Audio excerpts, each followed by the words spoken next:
Okay, hello and very good afternoon, everyone. My name is Mohammad Tehrani, and I would like to welcome you all in the fourth and last edition, or let's say session, of the second edition of Water Whispers Wednesdays webinars 2025 series.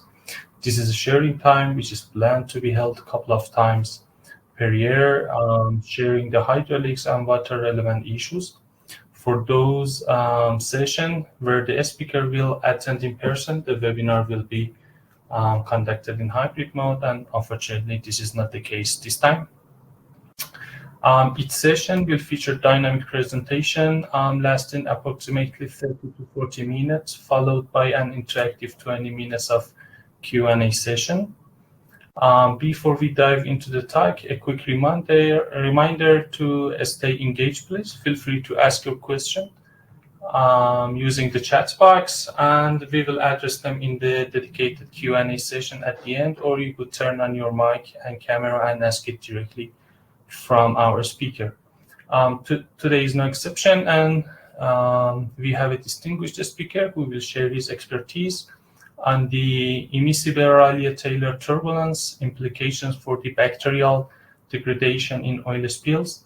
Whether you are a pioneer, senior professional, or just young beginner in this area, please get ready for an engaging and informative session. Without further ado, let me introduce our esteemed speaker for today, Stefano. He is an Italian researcher, let's say on Italiano vero. He did his undergraduate studies in Italy, University of Genoa, civil and environmental engineering. He obtained his PhD from ETH Zurich, Switzerland in February 2024.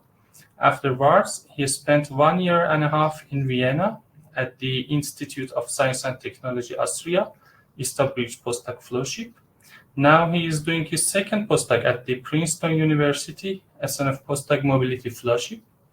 He is interested in turbulence with a special focus on environmental flows. He has worked on a variety of topics ranging from fundamentals such as Lagrangian coherent structures to applied such as microplastic transport in fresh waters. Dear Stefano, thank you so much for accepting to be with us, and floor is yours.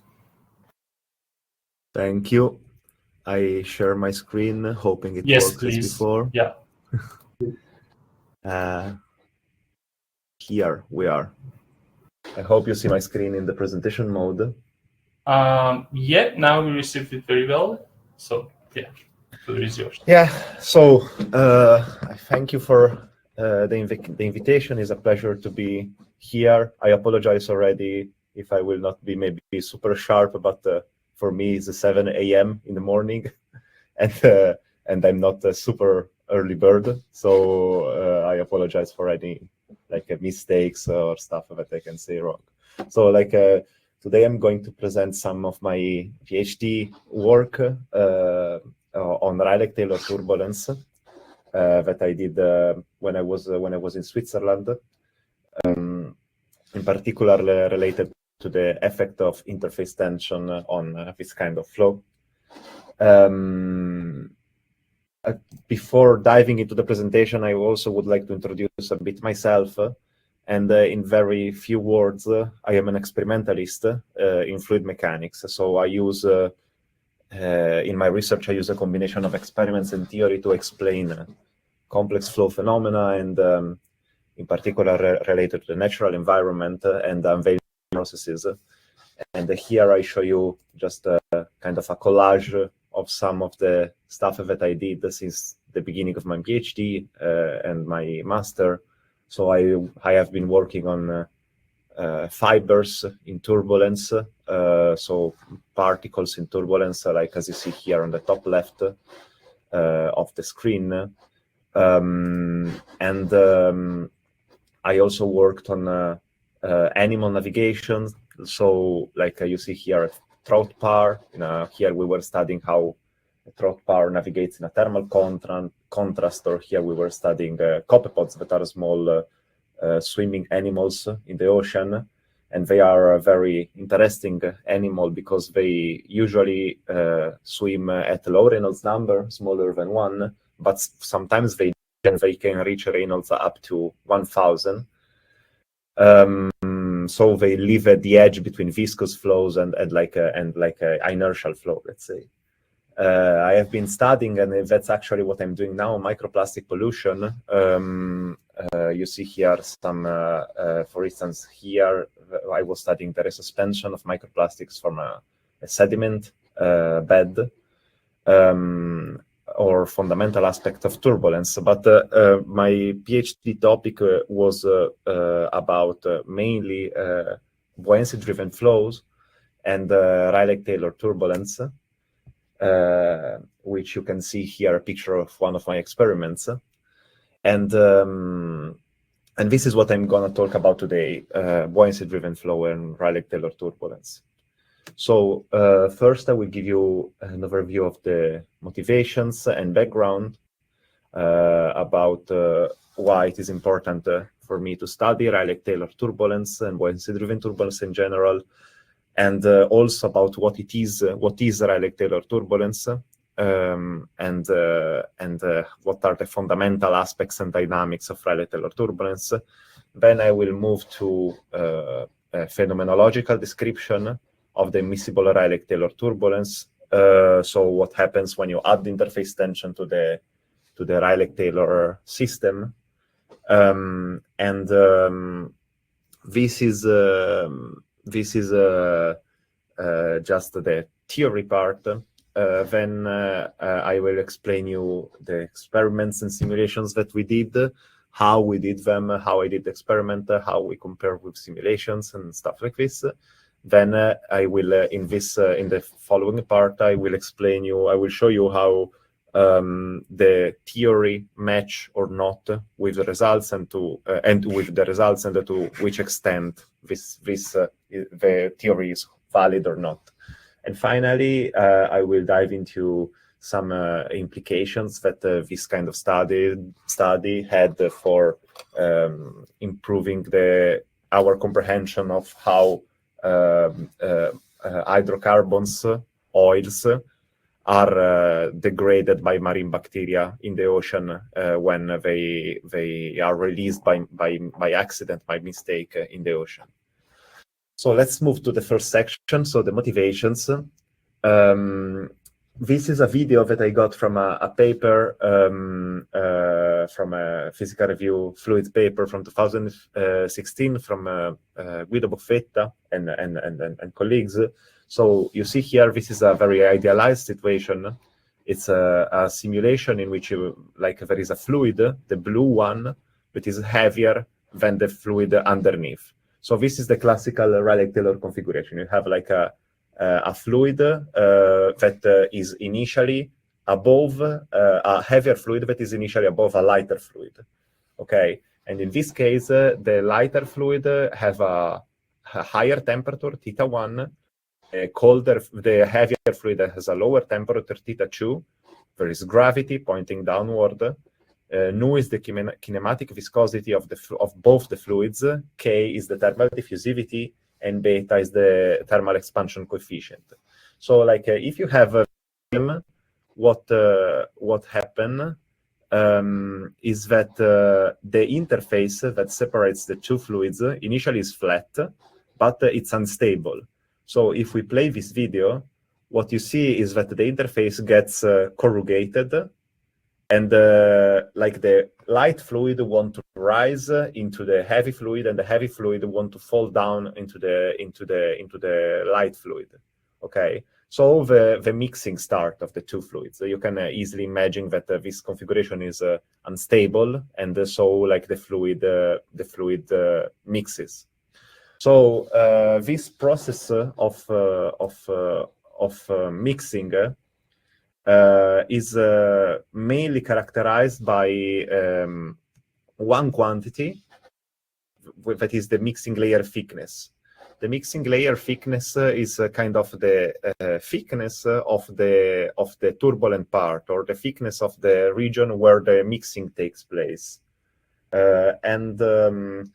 From now on, I will call this thickness H, And as you see, the flow is not steady, is unsteady, it's like it's evolving in time. So this age of t is a function of time, t, okay?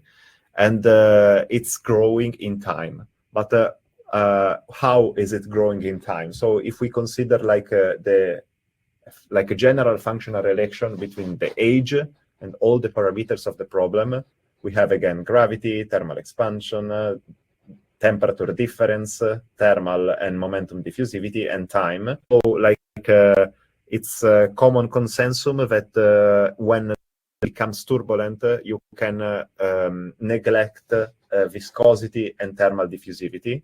So you end up having G, beta, delta, theta, and T only. And if you combine this parameter, you, by dimensional constraint, you get a quadratic growth of the mixing layer thickness.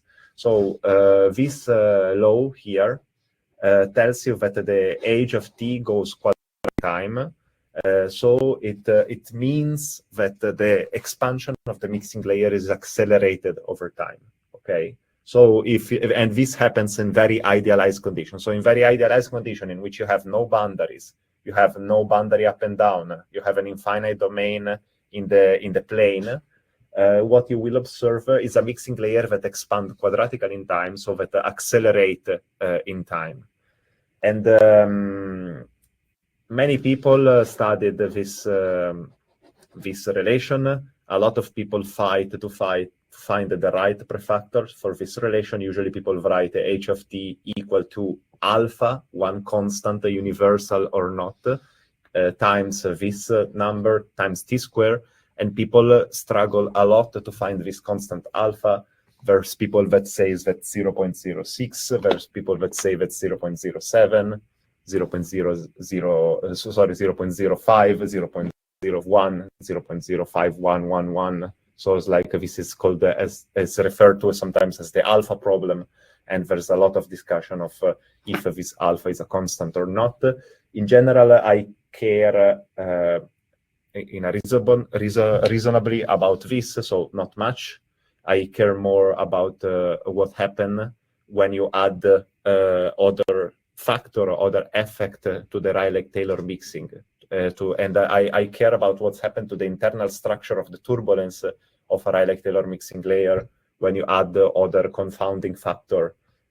Here you see like a picture that I found in which you see kind of Rayleigh-Taylor pillows that are falling down from a cloud, and to observe this pillow is it's quite uncommon, I would say, because usually in the atmosphere there are many other factors. For instance, there may be a mean shear. So like if you see this other picture, these are the classic Kelvin-Helmholtz rolls that you get when you have like two streams that travel at different velocities, and the interface between the two streams becomes unstable. And so these like shear layer structures that are called Kelvin-Helmholtz rolls, or that are typical of the Kelvin-Helmholtz instability. So one thing that I did was to study what happened when you overlap these two instabilities. And I show you the results of a slice of a three-dimensional numerical simulation that we did in the past. And what happened is that at the beginning of the simulation, you have like some Kelvin-Helmholtz-like structure, but there is a time in which the buoyancy prevails over the shear, and the flow becomes buoyancy dominated, and is basically a more Rayleigh-Taylor-like structure that falls down and that are like buoyancy driven. So this is an example, just to give you an example of the fact that in real life, Rayleigh-Taylor and this like unstable interfaces are not the only effect that can drive turbulence, but there can be also other confounding factors, such as mean shear. But the one that I'm going to talk about is not mean shear, it is interface. And the interface tension is common in like the natural environment. One example above all is the case of oil spills in the bottom of the ocean.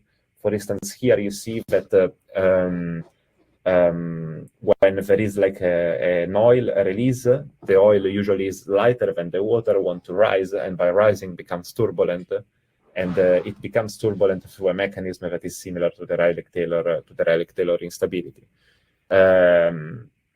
So it is important to understand how the dynamics of these spills evolve and what kind of distribution of oil droplets they produce. It is important to understand better the Rayleigh-Taylor instability and the Rayleigh-Taylor turbulence between immiscible fluids. Okay, so this was like an overview of what is the Rayleigh-Taylor turbulence and what is the Rayleigh-Taylor turbulent mixing layer. Now I move into the phenomenological approach to explain what I expect to happen in an immiscible Rayleigh-Taylor mixing layer from a hand-waving theoretical point of view. So if you consider like this configuration, again, it's the same as before.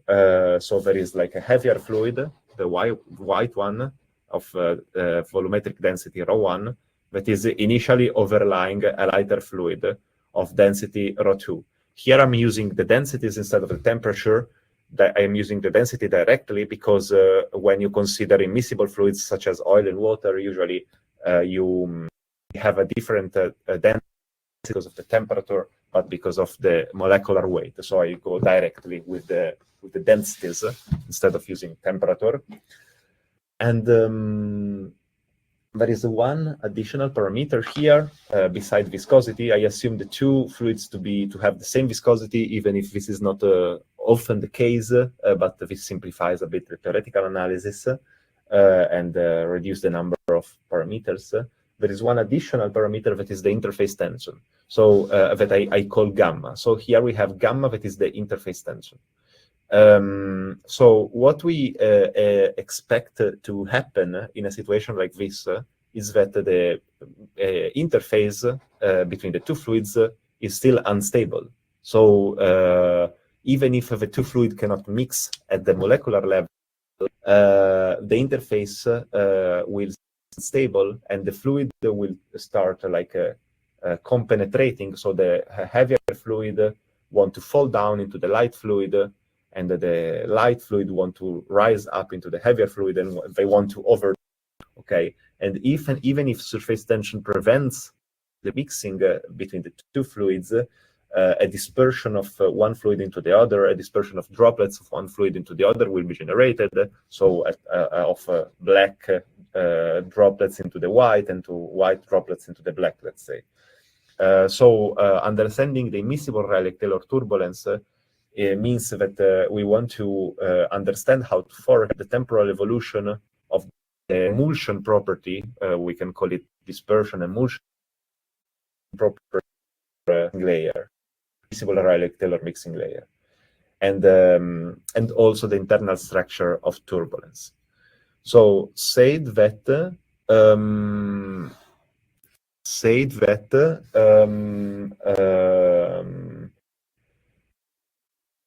we move to like the what to expect for the large scales of the problem. So if we consider again the of the layer, turbulence happen, or the thickness of the layer where the fragmentation of the interface happen, I do not expect it to be changed by the presence of interface tension. So I expect the interface tension to prevent the molecular to change the overall behavior system. This is like if you recall what is the alpha constant that I was discussing before, this may change the value of the alpha constant, but not the quadratic growth trend of the mixing layer. So it's like here I'm making an hypothesis, and the hypothesis that the interface tension is negligible at large scale is a reasonable hypothesis for me, and then the mixing layer growth will still be quadratic. And if the mixing layer from the mixing layer growth I want to predict what are the length scale of the largest eddies from the turbulence perspective, and I expect the length scale in the flow, the largest length scale in the flow, so the largest eddies to have a size that is comparable to the thickness of the mixing layer. At the same time, we can predict what is the large scale velocity of the largest eddies in the flow. And since the mixing layer is vertically and the large scale length is growing quadratically, I expect the large scale velocity to grow as the velocity at which the mixing layer expands, so linearly in time. So here on the right, I draw a sketch of how I expect the length scale to evolve in time in log-log space. So like you see, this is a quadratic power law in log-log scale with which I expect the integral length of the flow to grow as. Wait a second, because I keep hearing like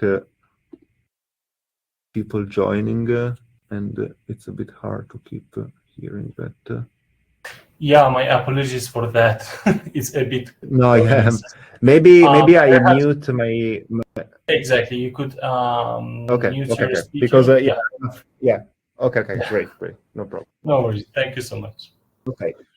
I hope you can still hear me, but I think so. Okay. And I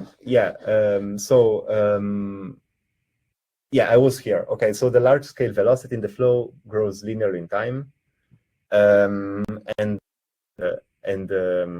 and why is this essential for what's coming next? Because I want to predict what is the evolution of the smallest scale in the flow. And this can be done only by using the balance between potential and kinetic energy. So from production and dissipation, that is what's happening here on the top left. Okay, so like if you imagine the energy dissipation to balance with the energy production locally in time. So at every time you have a balance, an instantaneous balance between energy production and dissipation. Again, this is super realistic, but we have to assume it to what's coming next. Then what you have is that by dimensional constraint, the energy dissipation rate epsilon that you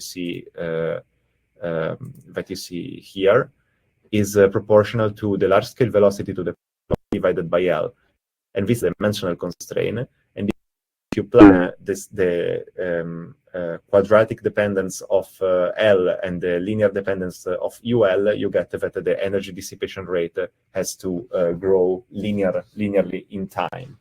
And the energy dissipation rate allows you to the smallest scale in the flow, so the Kolmogorov length, as nu cube over epsilon to the power of, and this allows you to predict what is the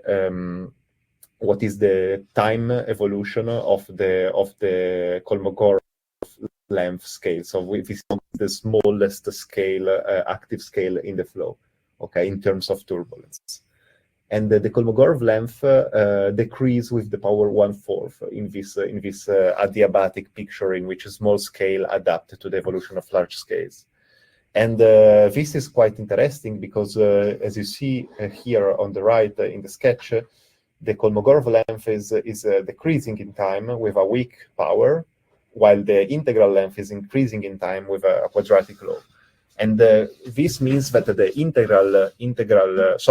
inertial range of scales between the largest scale in the flow and the smallest scale in the flow grows in time more than quadratically. It's the space that goes from L to eta, basically, and grows in times more than quadratically, which explains you why it's so difficult to simulate Rayleigh-Taylor turbulence.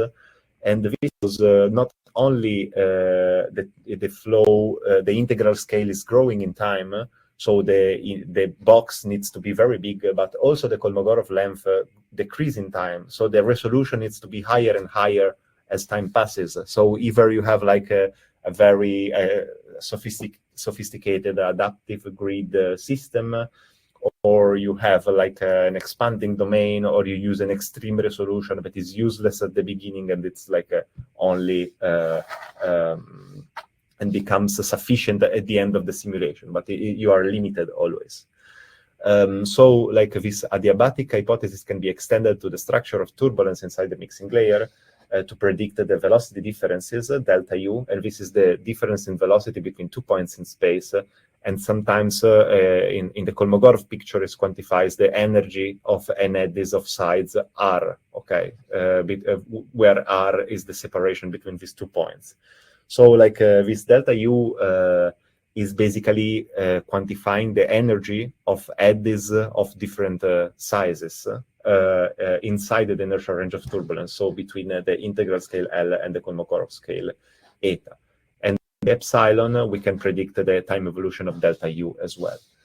And the time evolution is kind of essential to predict one of the properties of the emulsion, that is the droplet size, the mean droplet size into the emulsion. And how can this be done? So we have epsilon, we have how epsilon goes in time. We can balance the interface energy density, gamma over d, for a droplets of sides d, so curvature 1 over d. The interface energy density is given by gamma over d, and this has to balance the kinetic energy at the sides of the droplets. So at rho delta u square, where delta u is computed between at a distance d.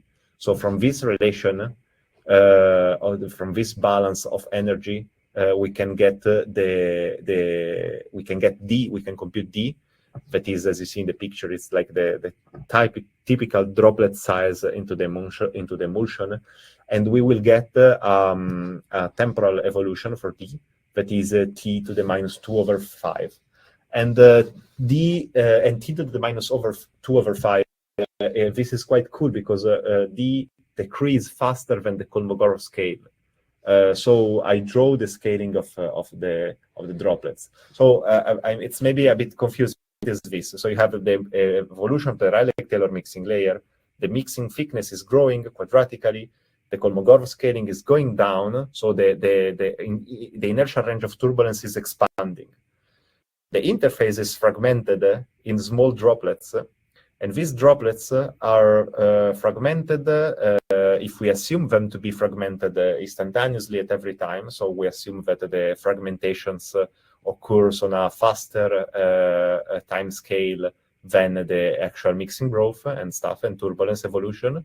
So what we get is basically that the droplets are fragmented faster than the decrease of the Kolmogorov length. So at some finite time, maybe very later, but at some finite time th, the droplets will become of the same size of the Kolmogorov length. So the hypothesis of this balance will break and something different will happen.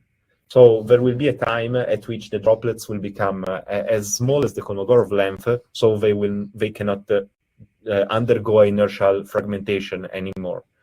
And this time th can be computed from the scaling, and is a function of the parameters of the problem only. So it's like a gamma over rho to the power 4 times ag. A is the absolute number, is the density, is the normalized density difference to the power minus 2, and times viscosity to the powers minus 5. So one can compute this time, and we'll find that for real oil-water configuration, this time is quite long. So you will hardly reach it in real-life situation. But when you have very low interface tension, because, for instance, surfactants or system with a much lower interface tension, then this time becomes finite, and you have to change the theoretical approach if you want to predict this phenomenon. So this is the big picture. So droplets that become smaller and smaller, And there is a range of scale between the interface, between the droplet size and the Kolmogorov length, in which we expect something peculiar to happen in terms of turbulence. So we don't, if we go on the interface of between the two fluids, here capillary wave should overcome inertial turbulence. And so here we expect a peculiar turbulent state that I will not describe in great details. But the point of this is that when you excite waves on the interface between two immiscible fluids, they can interact non-linearly and produce a new turbulent state that has like a different structure from Kolmogorov turbulence, from a classical inertial turbulence. Okay, and what you get from the wave turbulence theory that is like has been derived by many Russian scientists like Zakharov or Misha Cherkov and all these like people that study the wave turbulence theory. You expect a peculiar scaling for instance, the pair correlation function. So if you go on the interface, you take two points, you take the velocity of the interface in 2 points, you multiply it, and you average for a given distance, then you get this pair correlation function that scales as r to the power minus 1/4, which is very different to what happens in turbulence. So this is just to spot the signature of interface tension on the structure of turbulence. So, and we expect this to happen just below the typical droplets size. So regarding experiment and simulation, now that we have like a picture of what's happening into the immiscible Rayleigh-Taylor mixing layer from like just a phenomenological perspective, we move to the experiments and simulations. And here it's a sketch of how I tried to reproduce the Rayleigh-Taylor, the immiscible Rayleigh-Taylor turbulence. So this is quite a simple setup in which you have like one acrylic box. You have a lighter oil on the bottom. You have a heavier water solution on the top. They are initially separated by a plastic membrane that is held in position on a frame by pressing it on a frame. Then the pressure is released and the membrane can be slide out fast, and the Rayleigh-Taylor mixing can happen. Here on the end, I illuminated the scene with a laser and with a laser sheet, and I image it with a high-speed camera. And here on the right, you see what's happening. So at the beginning, the interface is flat. Then I remove the membrane, and by removing the membrane, I introduce some shear at the interface. This shear corrugate the interface a lot. Let's see what's happening here after 44 milliseconds. And but after some other milliseconds, the interface tension eats up this corrugation and smooth the interface again. So the Rayleigh-Taylor instability can start and can start evolving in time and developing small scale later in time, and like becoming to be turbulent later in time. So here you see the realistic picture, the real picture of my setup, and this I like to show this because I struggled quite a lot in finding a good combination of fluids that satisfied both my physical requirements, so to be isoviscous oil like silicone oil and this ternary solution, and iso refractive index. So it's like the two fluids to be measurable and to be analyzable, they need to have the same refractive index, otherwise everything is blurry, and they need to have the same viscosity, and this is a physical constraint to match the hypothesis of the theory. And to do that, I just bought a low viscosity silicone oil from a company that produce like products for cosmetics, so in large quantities and less purity to pay it less. And as the heavy phase, I used a ternary solution of water, salt, and glycerol. And having a ternary solution basically allows you to have 2 degrees of freedom in the space of refractive index and viscosity. So it's like if you go in this space, you see isolines of refractive index, the dashed line isolines of refractive index, isoline of kinematic viscosity, and you can match exactly the property of the silicon oil, and so you will have like an index matched system that is also viscosity match, which is quite good, and the system has naturally a density difference. So this is how the experiment looks like, and this is how the data from the experiments looks like. It's just a laser sheet that illuminates the two systems. I have to add that the water is embedded also with a fluorescent dye to make visible. You see that by just a simple thresholding over the histogram of the image, you discriminate quite effectively the two phase, and then from this you can get the velocity of the points of the interface through optical flow analysis, which is like a standard computer vision algorithm to get the velocity of a moving interface at pixel resolution. I will not go into much of the details about this, but just to show you some cool video of the mixing. Concerning simulations, together with the group of Marco Rosti in Okinawa, we did direct numerical simulations of the same flow with phase field method,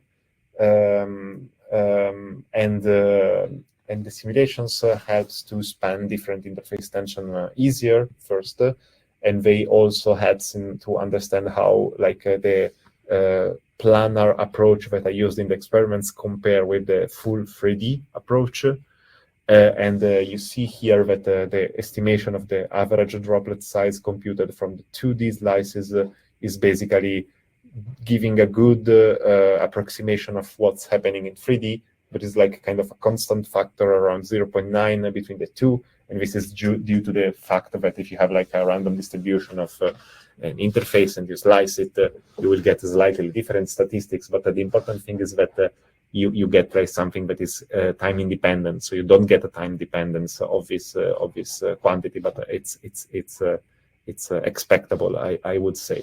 So this is how the fluorescence experiments compare with the DNS, which is quite cool to see, I think, and they looks very similar also in a qualitative manner.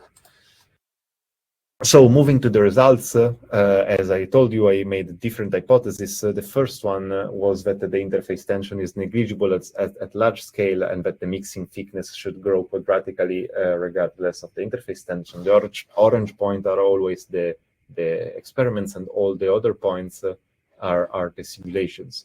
And you see that after an initial transient that is different between simulations and experiments, the data goes and reach like the quadratic scaling, which is what I expected. So it's like the bulk properties of the flow don't care much about the interface tension.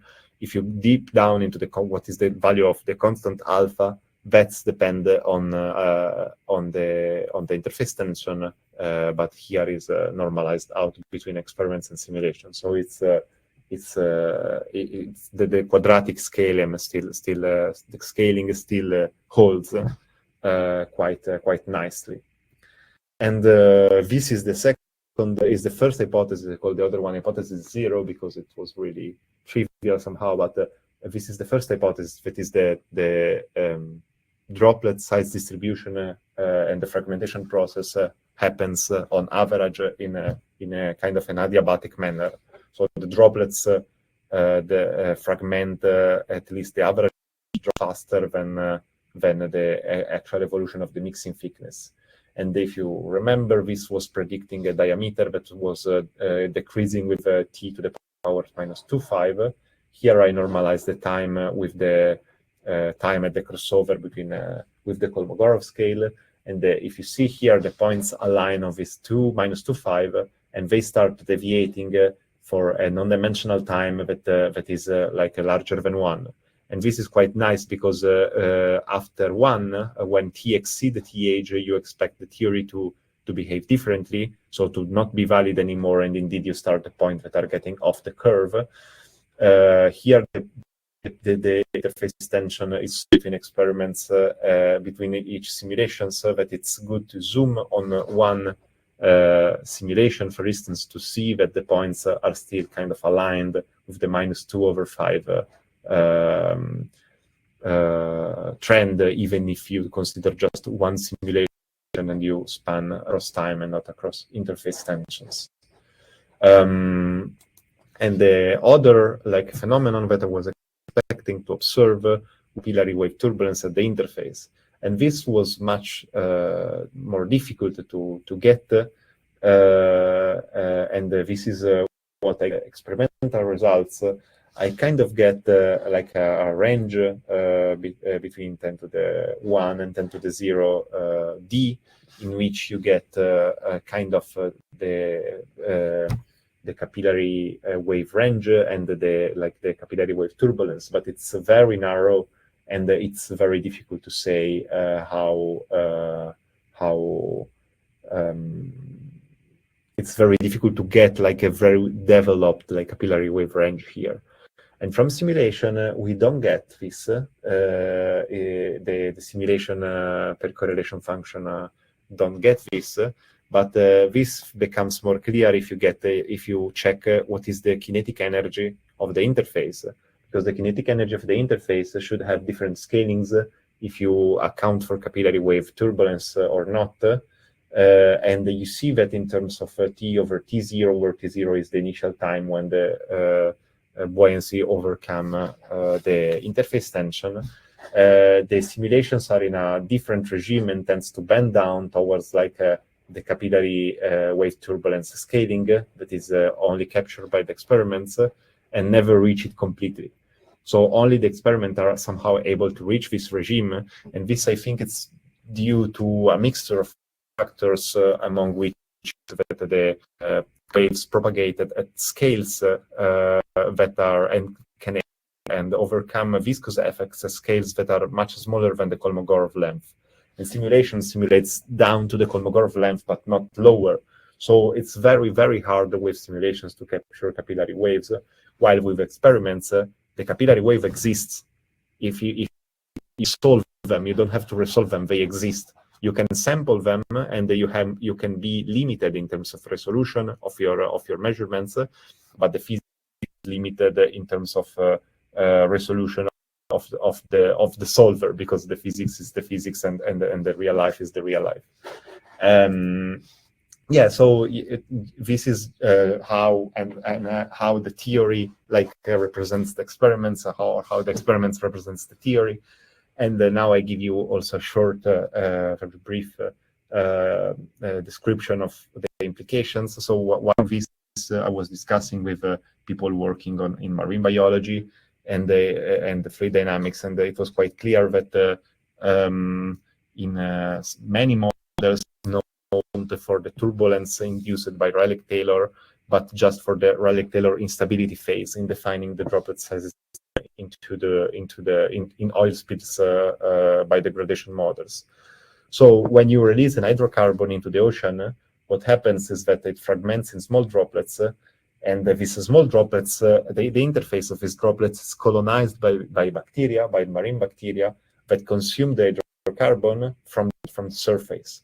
So it's very different, and you see here a sequence of picture of an oil droplets that is colonized by bacteria, and the bacterial the droplets and the droplets is eaten by the bacteria.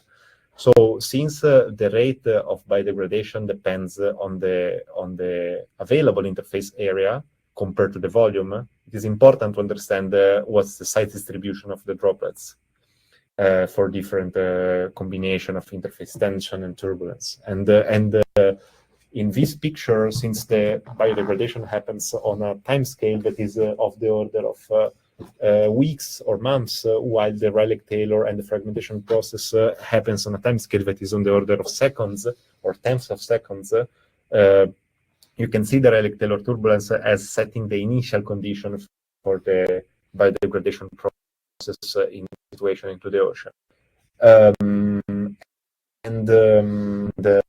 What I do better, and it was quite clear that it was important. It was not quantitative like analysis of you can count turbulence.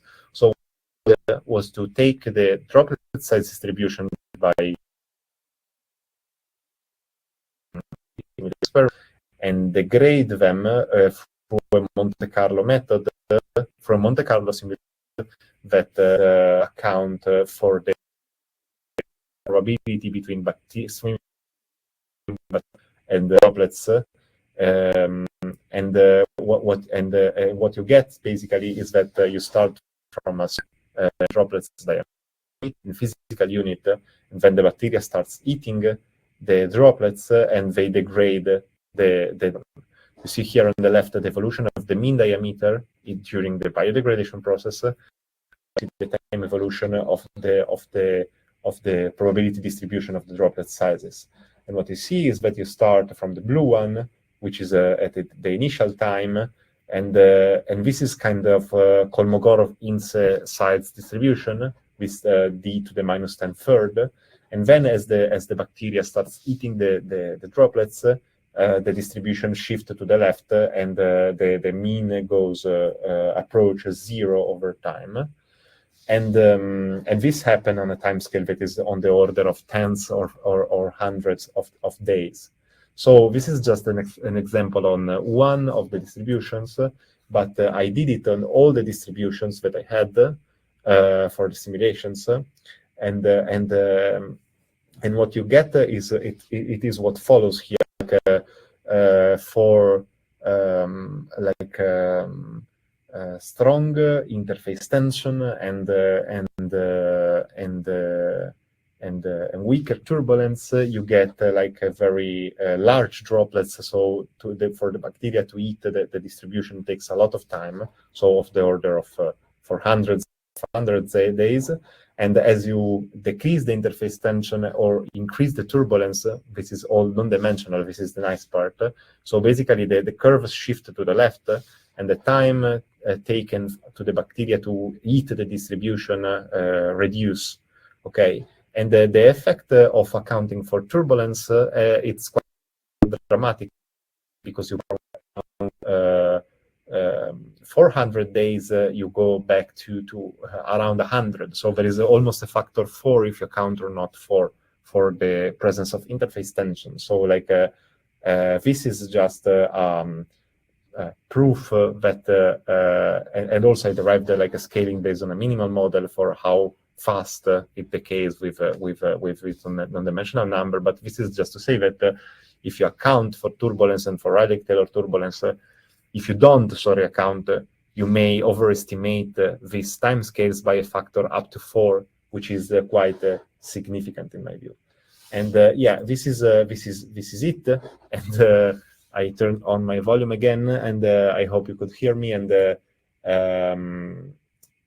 yeah, I'm open to your questions. Thank you so much, Stefano. That was a very enlightening presentation. I enjoyed it by myself. Well, actually, I was a bit already familiar with your presentation when I have attended your session in Polito, but I still found it very interesting and enlightening presentation. Thanks. Thank you so much for your time and sharing your finding with us. It's time to go to the, let's say, audience to see if they have already some question. Please feel free. Either you can write your question or remarks here at the chat box, or you could simply turn on your mic or raise hand and ask your question directly.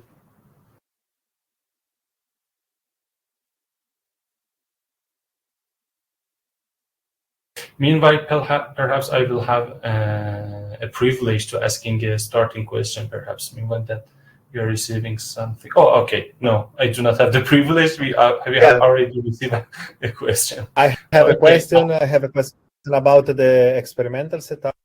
Is any specific reason for the color?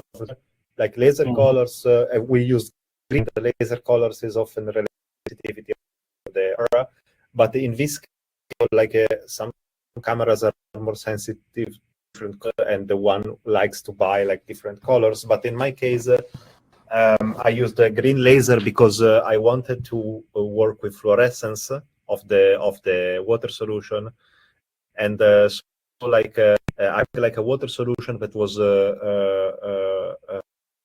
fluorescent to red.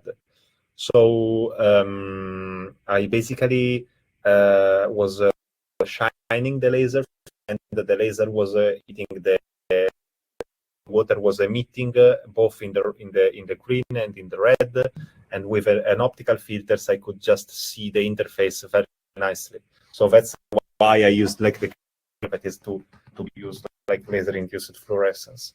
Then I have another questions about the use of a 3D. Yeah, I tried the planner. So the simulation are fully three-dimensional, and from you get reconstruction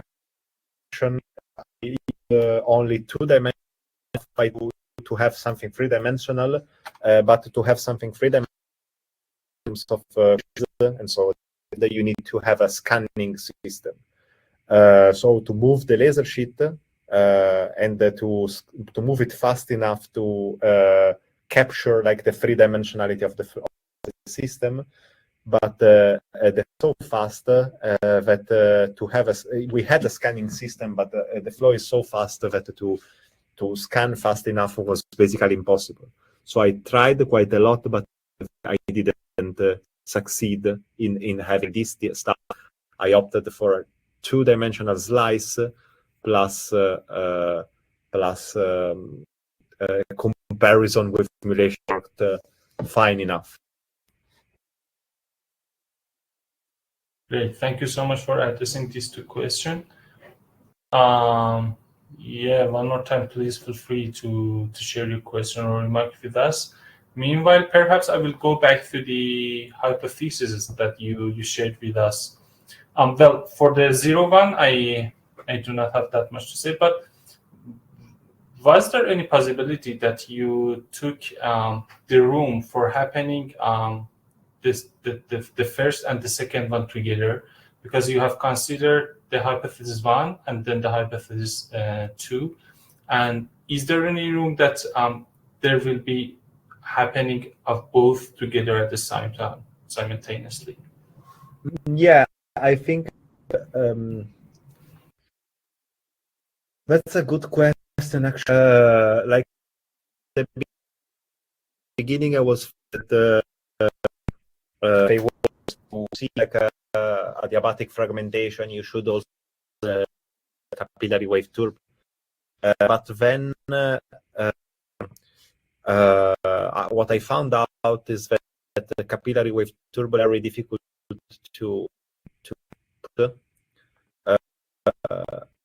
and like to make it emerge, and like the inertials can still do like adiabatic fragment and not produce so it's quite delicate. But if you go back here, to have partial fragment is sufficient to have D into between L and eta.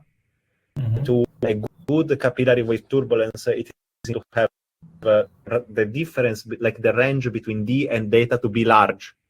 So one thing is just to have it inside there, even if it's not large, to extend the range in which capillary wave can and produce the turbulent state. So in theory, yes. In practice, no. So that's why when I presented, I divided. Yeah, I see. Good. Thank you so much. And yeah, there's the other remark. If the attribute number. I see another question that is actually interesting. If the attribute becomes more, the Rayleigh-Taylor instability could appear, or does it just grow much more slowly? So normally for how much if you weight enough, a very small Atwood number, the Rayleigh-Taylor instability will still be. when you have tension, the interface tension basically tends to stabilize the interface. So like if you have, basically what happens is that if you reduce Atwood or increase interface tension, you can do it in non-dimensional manner and it's kind of equivalent. It's basically that the wavelength of the instability becomes larger. So it's like if you decrease Atwood, you expect the first unstable mode of the interface to become larger. So like in a finite box, when this wavelength is larger than the size of the box, the interface becomes still and doesn't destabilize anymore. So it's like if you want to go in a very weak Atwood or very strong interface tension, you need a very large box, which is the reason why simulations sometimes struggle in finding the same regime. So like for the simulations with the stronger interface tension or lower Atwood, what we had was that the simulation couldn't start. Basically, it was very difficult to start the simulation to let it go. Yeah. Great. Thank you so much. I'm just wondering if there will be any other question or remarks from the audience coming out.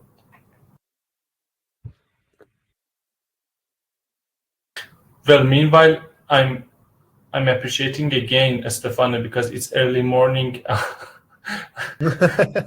And well, actually, I have to confess that you were telling, okay, I'm not that much sharp.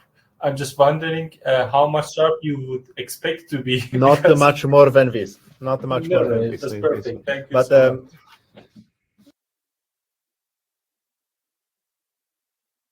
Yeah, great. Thank you so much.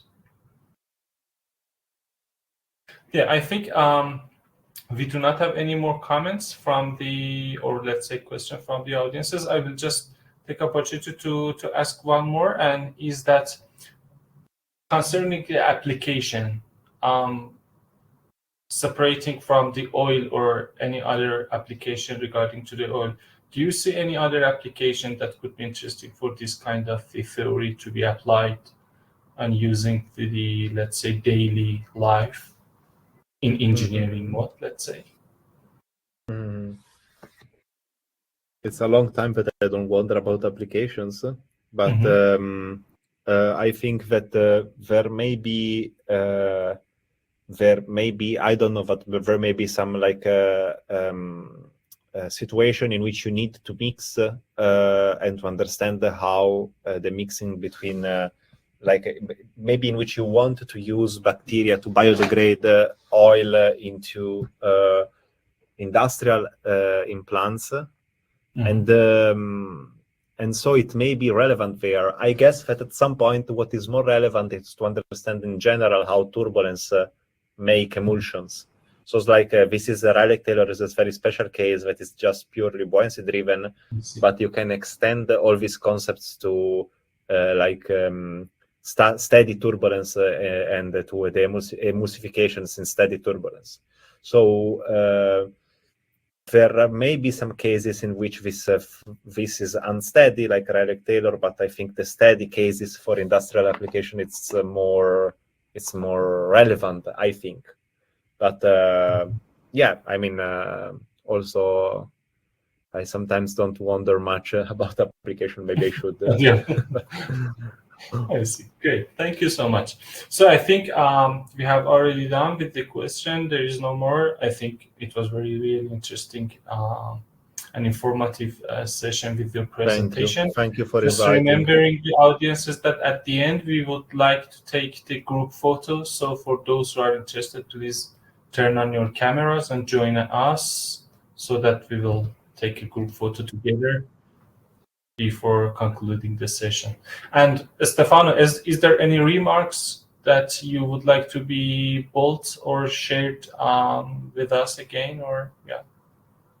Not really, just thank you for the invitation, and my pleasure. Thank you for accepting our invitation. We'll do it again. Thank you so much.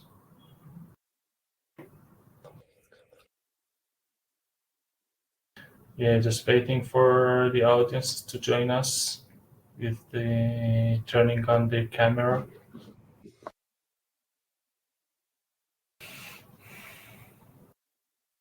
Okay.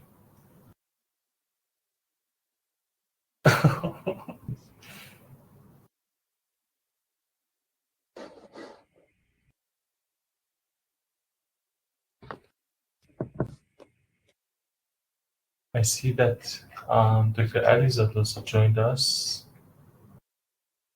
Okay. There are a bit more joining us. Perfect. I will be happy.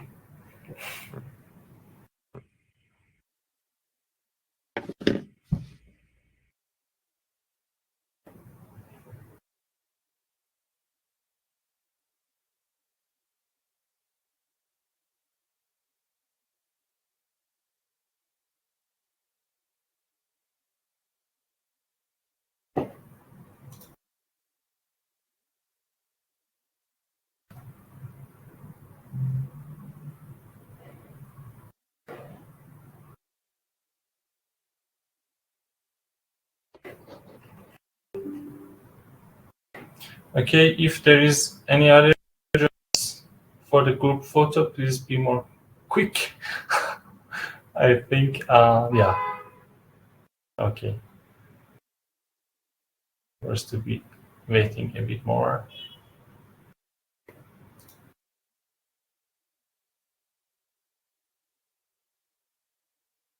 Okay, I think now this is all what we expect.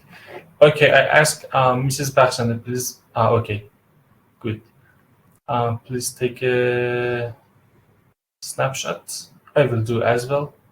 I'm counting the seconds. 3, 2, 1.